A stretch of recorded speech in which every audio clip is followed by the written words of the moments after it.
Hello and welcome back. So let's talk about the concept of bid and ask price. I believe some of you might have been asking questions that what does this second value here like? What does it mean? Because when we were doing PIPS calculation, we talked about the first numbers, the first values here. I mean the first values here. So I believe a lot of people have been asking question that what does this second value stand for?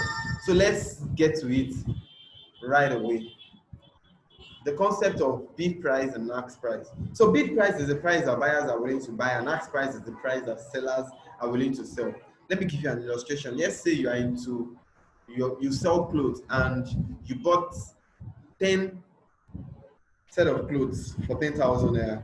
That means you bought one for 1,000, right?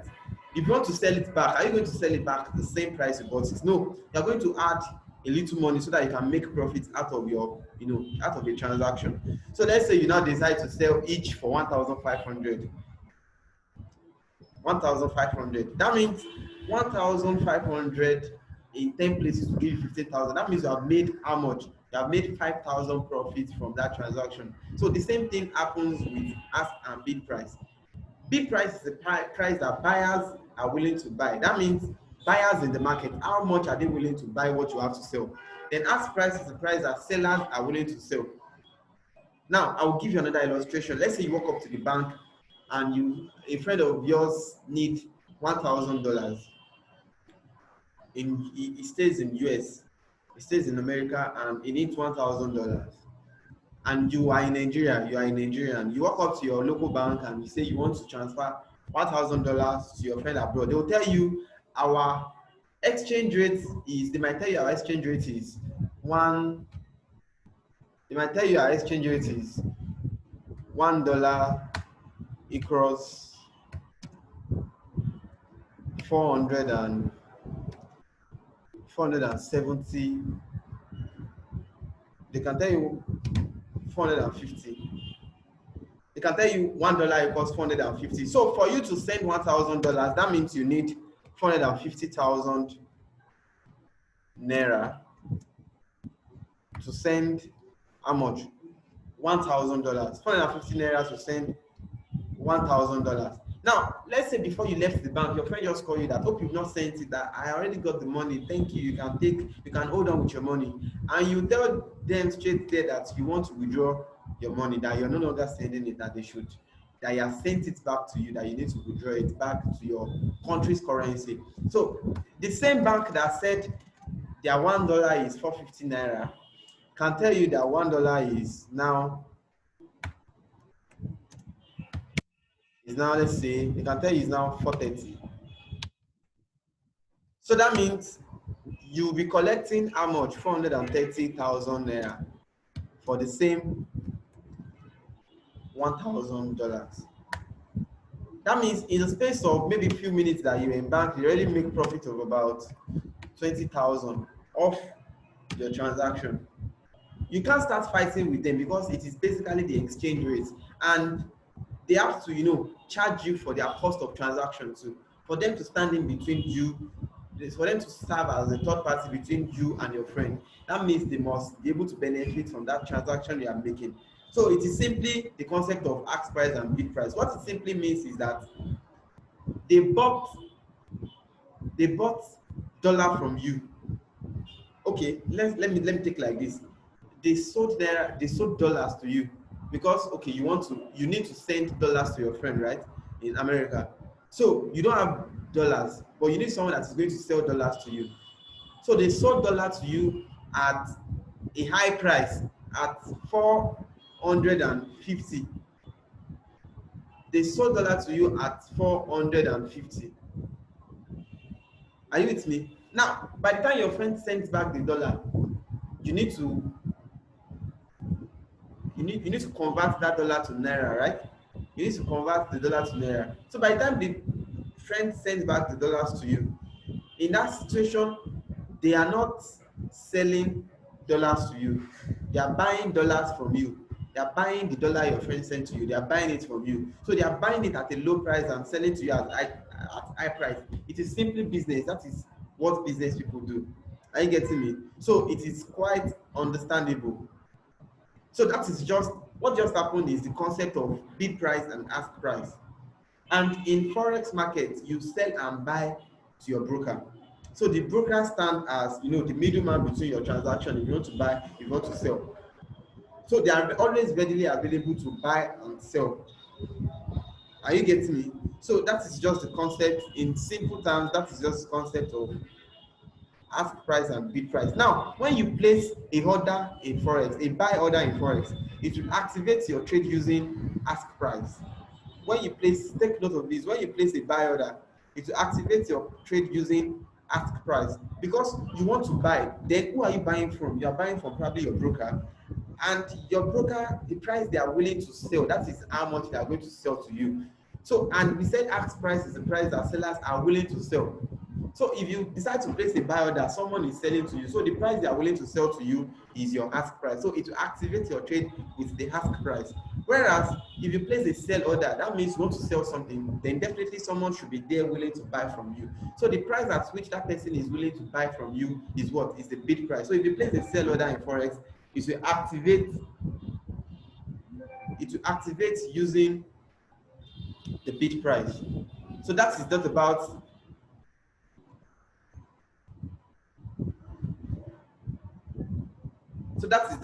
the ask and bid price. Let's move on. So now we move to the concept of spread. What is spread? Spread is simply the difference between the bid price and the ask price. It is simply the difference between what?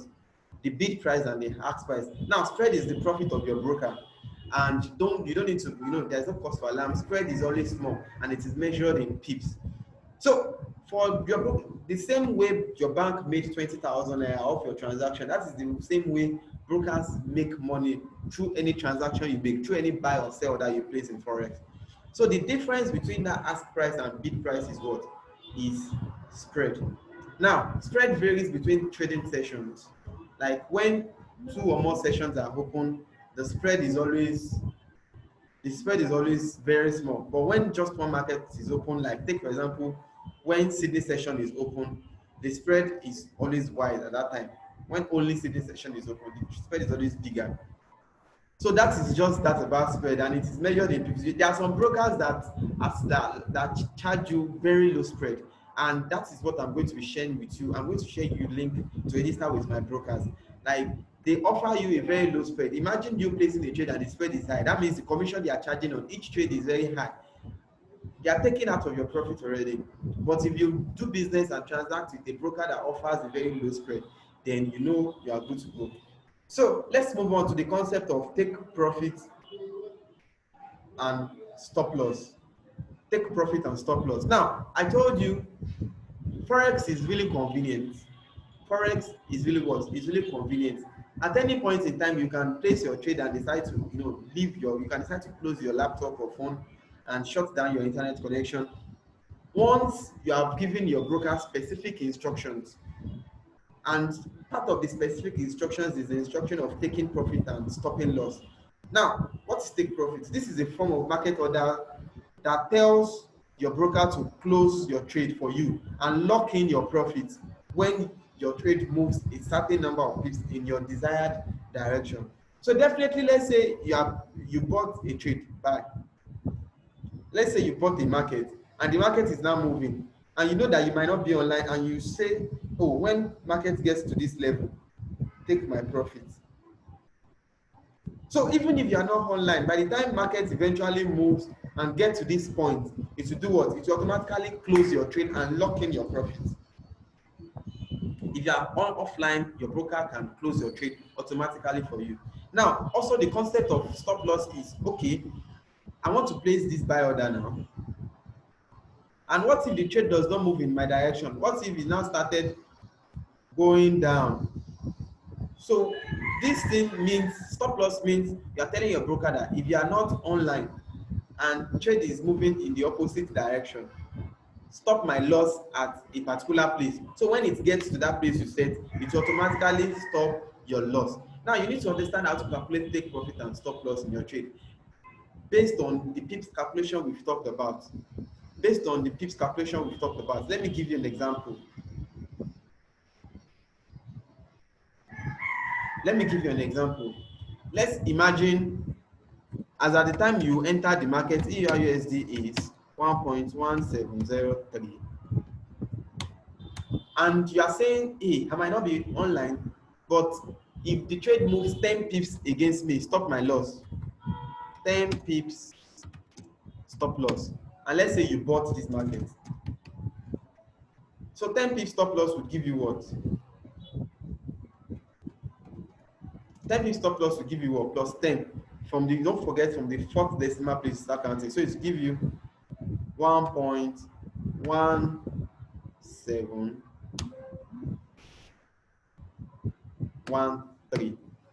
.1713. So your stop loss will be what? 1.1713. So even if you tell your broker that okay, 20 pips take profit, that means you add 20 because you are buying, and if market moves up in your direction, definitely they will close your trade for you. So you add 20 to this, and it's give you what? 1.1.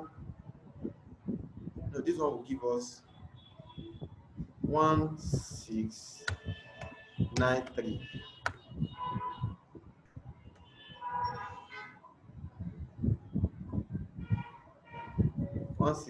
If you add 20 to this, it will give you 1723.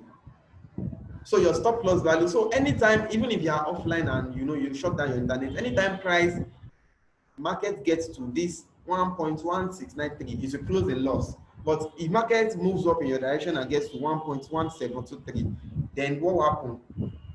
You will be in profit. But let's imagine a sell scenario now. Let's imagine a sell scenario.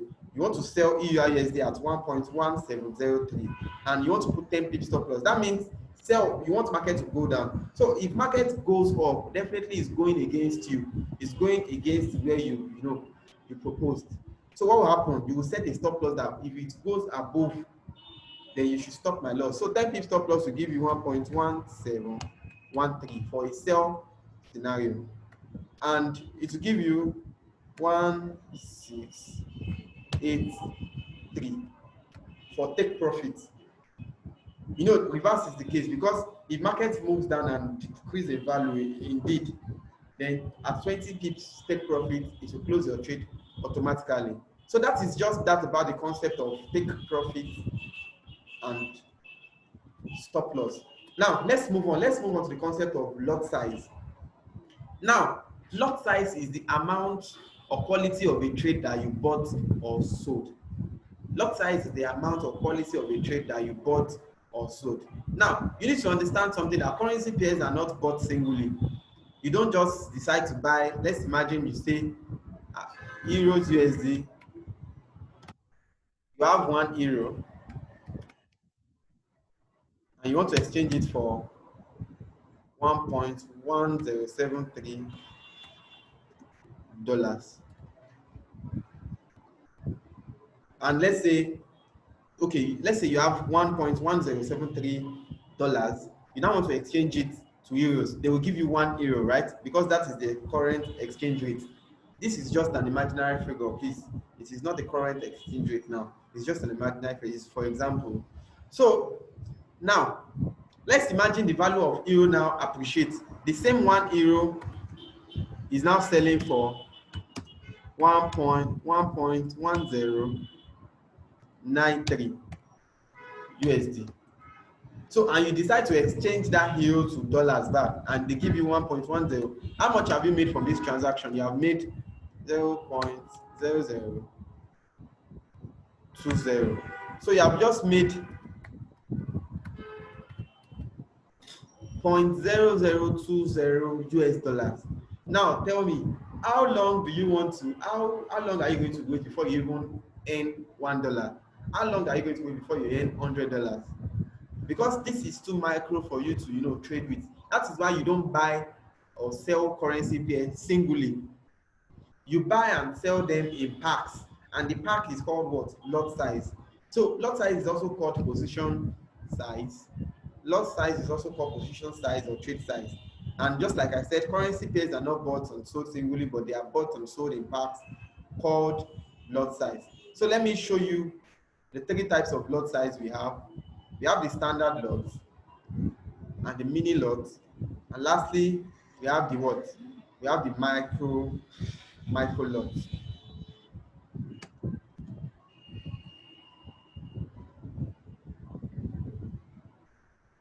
Standard lot, mini lot, micro lot. So standard lot is, it means you are buying 1,000 units and it is represented on metal 4 by 1.0. So anytime you see 1.0, that means you are referring to standard lot. So how does it work? How does standard work? How does standard lot work? For 1 pip, if the value of the currency increases 1 pip or it decreases 1 pip in your direction, that means you have made $10. So for 1 pip move, you have made $10. So that is how standard lots work. Now, standard lot means, just like I said, it means 100,000 units of a currency pair. So it is no longer 1 unit. For you to use standard lot to trade, you are buying something worth or selling something worth 100,000 units. So let's imagine, let me give you an example. Let's imagine euros USD is 1 point, let's use our same example, 1073. And that means 1 euro equals 1.1073, right? So that means 100,000 euros would give us what? 110,730 US dollar. So for you to buy 100,000 euros, you need 110,730 US dollars. Now let's imagine the value of euros to USD now appreciates by 20 pips. You know, 20 pips, that means 1 euro will now give you what? If you're talking about 20 pips, 1 euro will now give you what?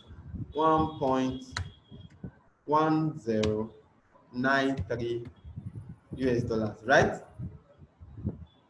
So 100,000 euros would now give you how much? In the new value, will now give you 930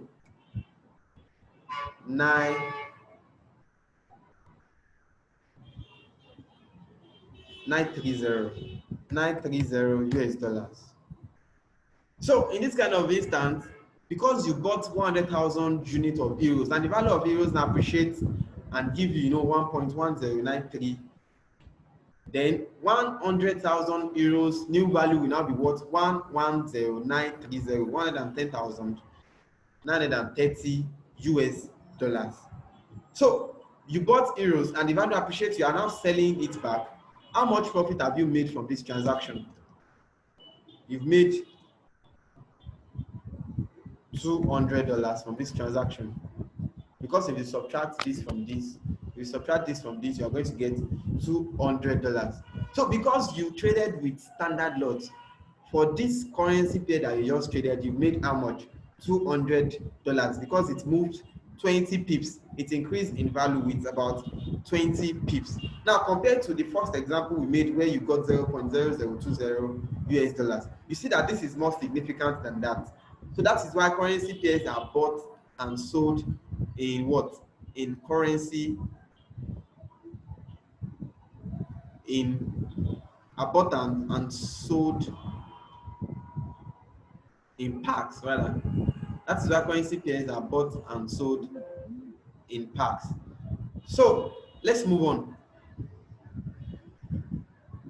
The second type of standard lot, the second type of lot size is the mini lot, and it contains 10,000 units. It is represented on your metal 4 by 0.10, and in this kind of lot size, 1 pip movement would give you $1. So for every 1 pip move, it will move how much? $1 in your direction. So what does that mean? That means for that currency pair that increased with 20 pips. For the EURUSD that increased 20 pips. That means if you used mini lot to trade, you are getting how much? 2 times 1. 20 times 1 rather. That means you are getting $20. You see the difference? You use standard lot, you got $200. You used mini lot, you got how much? $20 from that trade. Then the last kind of lot size is what? Is the micro lot, and it contains just 1,000 units of the currency pair. It is represented by on metaphor by 0.01. And with micro lots, 1 pip move would give you 10 cents. Would give you 10 cents. 1 pip move would give you what? 10 cents. So for a currency pair that moves 20 pips, that would be 20 times 0.10. That would be 2. So for 20 pips move, you are just getting $2 with micro lot size. So that is, those are the 3 types of lot sizes we have. We have the standard lot, we have the mini lot, and we have the micro lot. Standard lot contains 100,000 units, and 1 pip move equals $10. Mini lot contains 10,000 units, and 1 pip move equals $1. Micro lot contains 1,000 units, and 1 pip move equals $0.10. That's 10 cents. So that is that about lot size. I know a lot of people will now be asking that, oh, why are we now going to use micro or mini lot? Why not be using standard lot in all our trade? We'll get to that in the next lesson. I'm going to be explaining to you why you can't use standard lot on all trade. Because it is, yes, it is sweet. You know, you, for every 1 people, you get $10. It is sweet, but it is not advisable on all accounts. So I'm going to explain to you in the next lesson. So join me in the next